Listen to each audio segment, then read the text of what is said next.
Airbnb was supposed to be the future of travel. Cheap stays, local hosts, and also an opportunity to live like a local. But fast forward today, Airbnb has become one of the biggest global housing scams that ever existed. Everything from hidden fees, fake listings, to neighborhoods getting destroyed, and even though prices being so high that it's almost cheaper to just rent a hotel. So today we're pulling back the curtain on how the scammers inside of Airbnb have turned it from a community dream to a housing nightmare. All right, so let's go ahead and jump right in.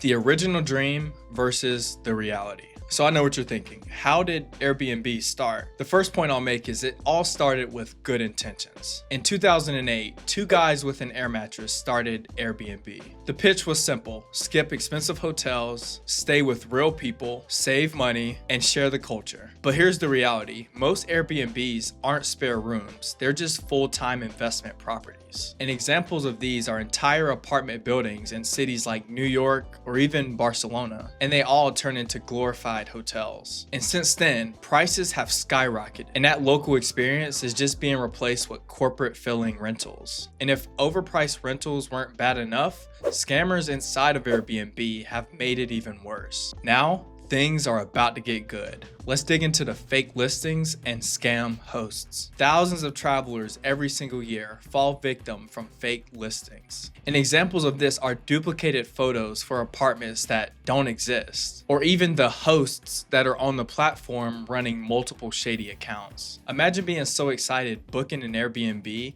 traveling to the place, and realizing it doesn't even exist or is occupied. And while Airbnb claims that they investigate, the truth is they can't really keep up. The platforms have millions of listings worldwide, and scammers, they know how to stay one step ahead. But believe it or not, scams aren't the only way that travelers lose money. The real gut punch are the hidden fees that are baked into everyday costs. But let's go ahead and dig into them. The hidden costs of Airbnb. But you know how you log on your computer and you see that $100 fee for the night? Try adding on a $75 cleaning fee, a $50 service fee, and we can't forget about taxes. And then suddenly your $100 night stay turns into a $250 plus bill that you didn't even expect. And that's before any host tacks on any late checkout fees or extra guest charges. And in many cities, it's cheaper to rent a hotel, so you don't have to worry about hidden fees and you get better service. But the impact goes way beyond travelers' wallets, because Airbnb has reshaped the entire housing market,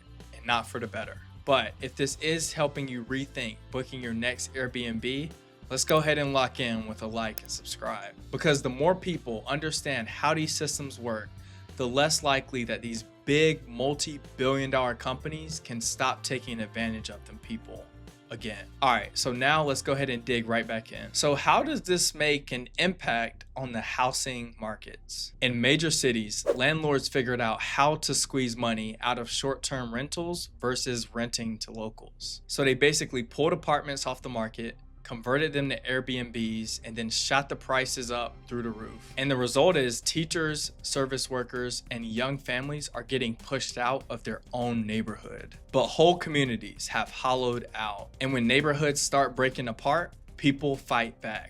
And this leads us to the neighborhood backlash. In Barcelona, locals marched the street against Airbnbs. In New York, entire buildings have been banned from using Airbnb. And this is due to constant noise, parties, and even a lot of tourist neighborhood turnover. And what was once a neighborhood is now a revolving door of strangers. So basically, culture has been replaced with chaos. But governments, they had no choice but to step in. Now we're digging into government regulations and crackdowns. New York banned most short-term rentals under 30 days unless the owner lives there. And then overnight, thousands of listings vanished. In Los Angeles, all hosts must register or face $1,000 a day. And even San Francisco, which is Airbnb's backyard, were forced to shut down all illegal listings whenever prices of rent skyrocketed. But the truth is, most profits goes to the big dog landlords, not to families. So where does that leave Airbnb in the future of travel? The thing is, Airbnb isn't going anywhere. But travelers are now starting to wake up. In cities like Austin and Nashville, people are choosing boutique hotels versus the Airbnb headaches because every disruptive company has a cost. And when profits win, communities lose. Airbnb was originally sold as a dream, but today, that dream just looks like a scam in plain sight. So next time you book a stay, ask yourself, is this really saving me money? And also ask yourself, who's really paying for my cheap vacation? Because in the end, travel should not just look like where you sleep. It should be about the impact that you leave behind. But I'm glad you learned a lot about this global giant. And I will continue to break down the power moves so that you can make decisions that's best for your life. But take care. Thanks for watching, and I'll see you in the next one.